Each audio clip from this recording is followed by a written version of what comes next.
tell the government that I'm not a political game. I'm not a political toy. I'm not going to be used to build a wall that doesn't help this country at all. But it's really different when you hear it on the news than when you actually go through it, when you actually are living in the country and you know that it doesn't matter how hard you work, it doesn't matter how many years of education you get, you simply do not have a future. We're telling me do not go. You know you're not going to be able to come back, probably. This is a huge risk you're taking. But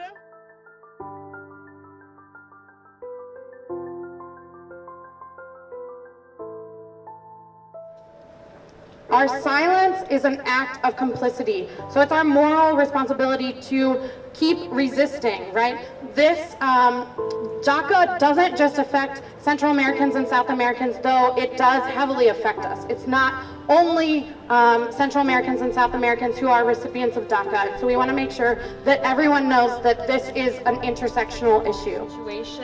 People are really scared. I know that there would be a lot more people here present today if they were not scared for their safety, for being sent back home. With the Daca being repealed, as well as with TPS, temporary protected status, on the verge of not being renewed, we know that there are nearly 1 million people with both pieces of legislation that are at risk of being deported, and so that means that this is a systemic issue. I'm originally from Mexico. I came to the United States in 2001. At the age of 7, I went to elementary, middle school, high school, college here, right? And I've been here all my life, right? I have learned, I pledged allegiance to the flag of the United States when that was going on in elementary school. And I didn't know exactly, I didn't know my status until high school, right? When I saw people fill out their FAFSA, I was like, what is that, right? Or people filled it out in the classroom, and I was like, well, I'm not gonna do this, right? Because I don't have a social security number, right? How am I gonna go to college, right? So I didn't do it. I was like, well, there's no hope for me, right? But President Obama stepped forward, and with Dreamers across the nation, we forced them pretty much to pass the DACA program, right? We said, you know what, you can actually do something and protect us and give us a legal path or a legal way to stay here, right? So he did, and it worked, right, for 5 years, right? Until we got, you know who. Yeah, we won't mention his name, right? So anyway, so he said, oh my God, I love the Dreamers. The Dreamers are the greatest. They're the greatest immigrants. And on Tuesday, he sent Jeff Sessions, an anti-immigrant former senator, right? And he sent him out. So we feel the president's a coward for not facing us and saying, you know what? Yeah, he's a coward, right? Yeah, so he sent this guy out there and called us illegal immigrants. He said that we were under amnesty, and he said a whole bunch of lies to the media, right? And then he didn't face the reporters. He didn't take questions from the reporters. So I believe both of them are cowards, and I believe that they're playing politics, right? And he gave Congress the 6-month deadline, right? And I was just talking to some friends that their permit expires in May. And she was telling me, she's like, what am I gonna do? Are they gonna come for me? And I told her, you know what? We're gonna fight for you, right? We're gonna contact the Congress people, and we're gonna say, you know what? You can't deport her. Hi guys, it's me again. Well, this time I will be sharing my story. Like she said, I'm a dreamer. I came here when I was 5. I've been here for 12 years now? I'm 17, if the math is correct. But I'm currently in high school. I'm a senior. I plan to attend Cleveland State. Yeah, well, that was my dream until, how we know what Trump is wanting to do with the DACA. Well, yeah, like the rest of you guys, I'm here fighting. I will not give up. This is my home. like the other dreamer said, I may not be American.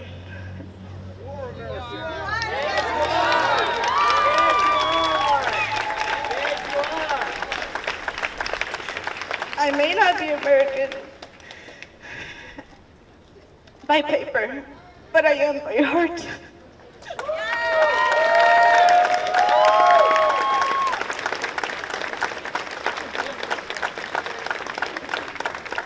And you know, she has a very gerrymandered district. And this, I want to remind you, we should be proud of the statement from Representative Capter and Representative Fudge, but we should also make sure that this is not the only statement that they make, that they make sure that they are supporting legislation past the DREAM Act and past the HOPE Act, but beyond that for the 11 million undocumented people in this country. And Representative, First of all, I want to thank everyone for coming out. This is a very human issue. It affects real lives and real people. It's not an economic problem, and it's not a financial problem either. It's humans. I came to the United States when I was 1 year old from Honduras. My mom brought me in the year 2000 to bring a better future for me. We were living in an abusive home, and she didn't want me to raise in that abusive home. And she would do what any other parent would do, no matter what race or economic or social backgrounds. I was raised in Atlanta in my childhood. I went to elementary school there. Middle school and high school, I was raised in New Orleans. At a very young age, I knew that I was undocumented, and I knew that I had to work harder, and I had bigger struggles than most of my peers because of a financial status and because of a paper that said that you didn't belong here. And you know, though I am fluent in Spanish, I know more English than Spanish. This is the only country I know. And it always was a dream of mine to become a lawyer one day, work for the United Nations, help people who are under the same circumstances as I. But I never knew if that future was certain because of my documented status. When I was 15, I first got Daca. It was the best day of my life. I first applied to a job. I paid my taxes for the first time. I was really excited about that. And I knew that I could finally go to college. And I was fortunate enough to be awarded a scholarship to go to Case Western Reserve. It's my first year at college.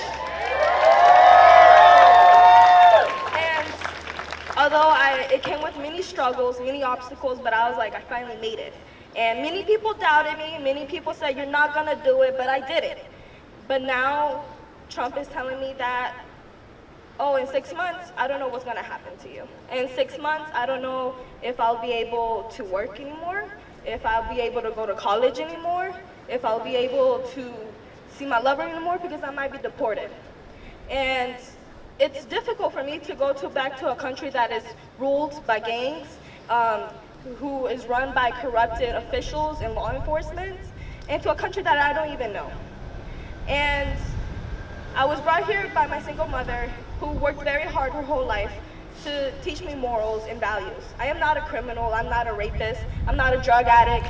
I work every single day of my life. And I want to tell the government that I'm not a political game. I'm not a political toy. I'm not gonna be used to build a wall that doesn't help this country at all. I'm not gonna be used to just be used as a financial gain, because I am much more than that. I'm a person who works, who goes to college, who loves, who cares, who cries, who has real human emotions. I'm just like one of each of you. And to know that I won't be here one day makes me really sad and deeply hurt. But then again, it's like, I can go back to the shadows and I can stay silent, but I won't. Because what's the point of that? And to the people who are scared to speak up, you have every right to be, and I understand. And I fear for those who also, like my mother, who are undocumented, have no pathway to citizenship. But one thing I want to tell you is that staying silent doesn't help us. And staying silent doesn't bring the Congress to move or motivates them to do anything for us.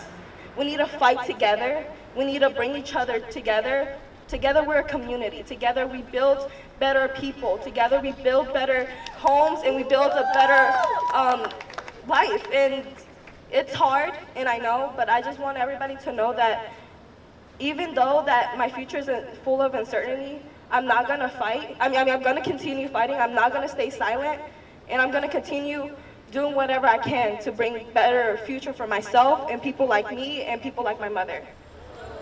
I want to share my story, and I'm sorry if I'm mumbling, but I'm really, really nervous. So let me tell you a little bit of my story. So my name is Nancy. I was brought to the United States with my brother by my mom when I was 11 years old. The main reason why my mother made the decision to immigrate to the United States was to offer her two children a better life and a better future. Most people may ask, why do people immigrate to the United States? Why not stay in our countries? The answer is very simple. Because most of you guys might hear on the news about how hard and bad the economy is in majority of many countries such as Central America, South America countries. But it's really different when you hear it on the news than when you actually go through it, when you actually are living in the country and you know that it doesn't matter how hard you work, it doesn't matter how many years of education you get, you simply do not have a future there. And you know, many of these countries, all they have to offer is violence, poverty, no jobs. Back in El Salvador, it doesn't matter how hard you work, you have no choice. Then either you refuse to be part of a gang or you are part of a gang. And I'm not a criminal. I'm here to work hard. I know I have to struggle more than many of American citizens, but I'm here to get the job done. No matter how much work it takes, how much time it takes, I know I'm gonna get there.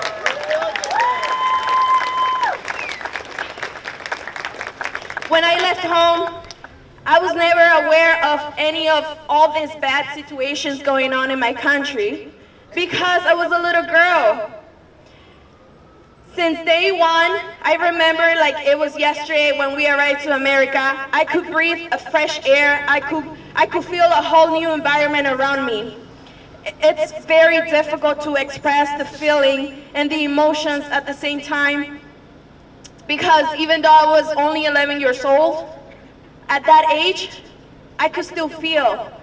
And inside me, I knew what fear was like. So I promised to always make my mother proud, to make this nation proud of becoming a professional and a successful woman one day. I promised to love this nation because this was my new home.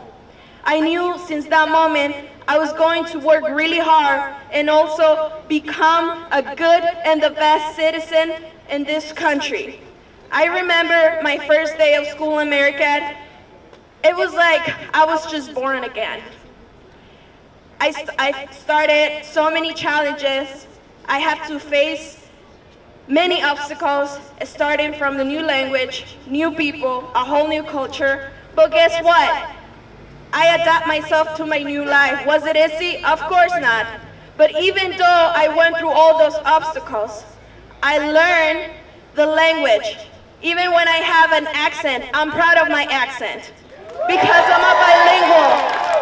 I'm a bilingual person, and I know I can offer this country more because I can contribute to my people, to other Latinos, to my parents, to my grandparents, and I should feel proud of that. Like many of my peers here have mentioned, they were brought here when they were so little, and many of them didn't know about their legal status until we faced the reality when we were about to graduate. When everyone was filling up their FAFSA applications, and everyone was choosing or going to Akron or Ohio University. It was devastating. Like, I remember asking my mom, why can I go to college? And obviously, you know, education, it's expensive. But I remember her telling me, even though you might not see there's hope, even though you might cry, because you will never accomplish your goals or your dreams. She said, because all the negativity around you, you should work harder and never lose faith. And I know that on that moment, I knew it wasn't gonna be hard. I knew it wasn't gonna be easy. A lot of people told me, no, you can't go to college. Why are you gonna pay the triple of tuition when you're just going to a community college? But I refused to take that no. I promised myself to believe in myself, to accomplish my dreams. I've been going to college since I graduated. I didn't take no semesters off. I've been working extra hard. A lot of people think that we're here to take Americans' jobs. A lot of people think we're here to take government, to live out of the government. The answer is no. We're paying out of our pockets the double, the triple of the tuition, but we're going to college. We're working hard. We're not stopping. And I was really, really nervous to stand up here.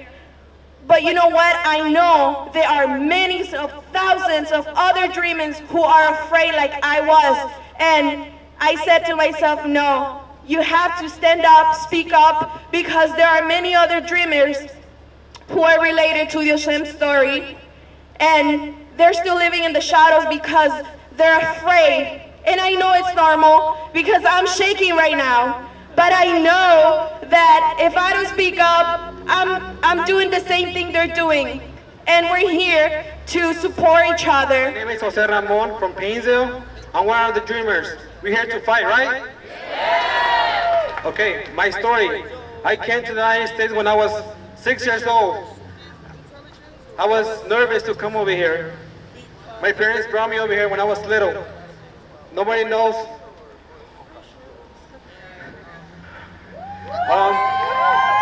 I went to school, finished through 12th grade. I graduated in 2015. I actually attended a career center to study culinary arts. One of the things for the Americans, they don't understand that we are here to fight for all our jobs. If they take away Daca, we're not going to be able to keep going with our jobs. We're not going to be able to support our families. If keep going with our futures. That's why I'm here to fight with you guys, with all the dreamers. We're support each other. That's the power we have to do. That's the power we have to keep going. Don't give up. And we also have our family that support us. That's the important part.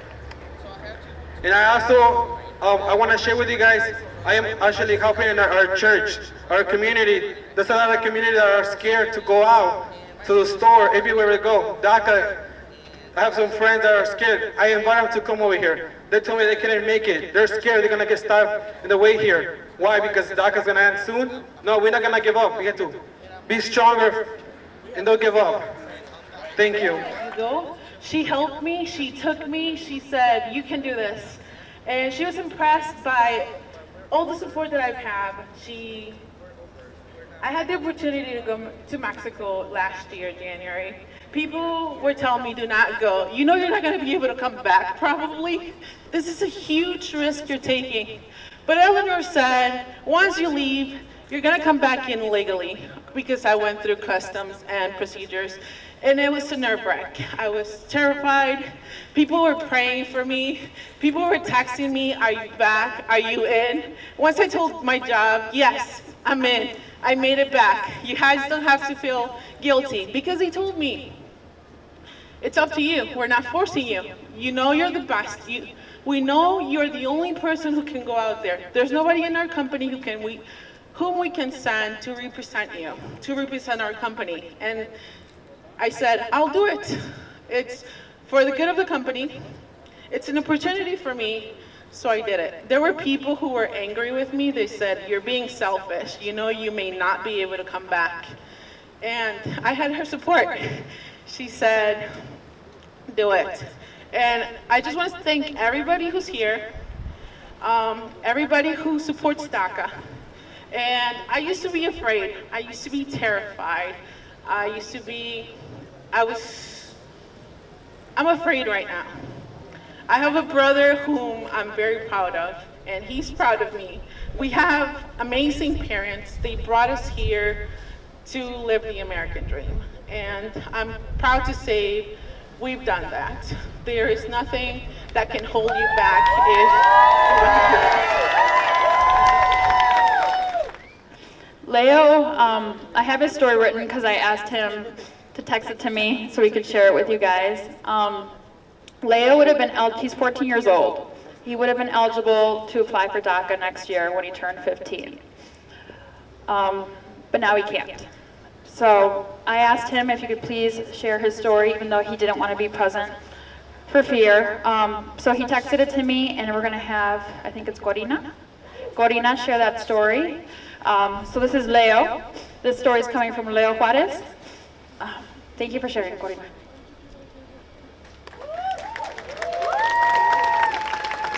Hello, like she said, my name is Karina, and today I will be sharing Leo's story, so here we go.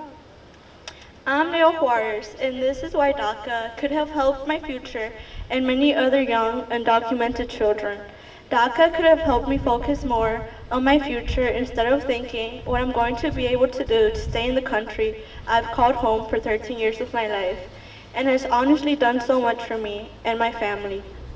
One day, I'd like to help defend the country that is my home and join the military or be a cop.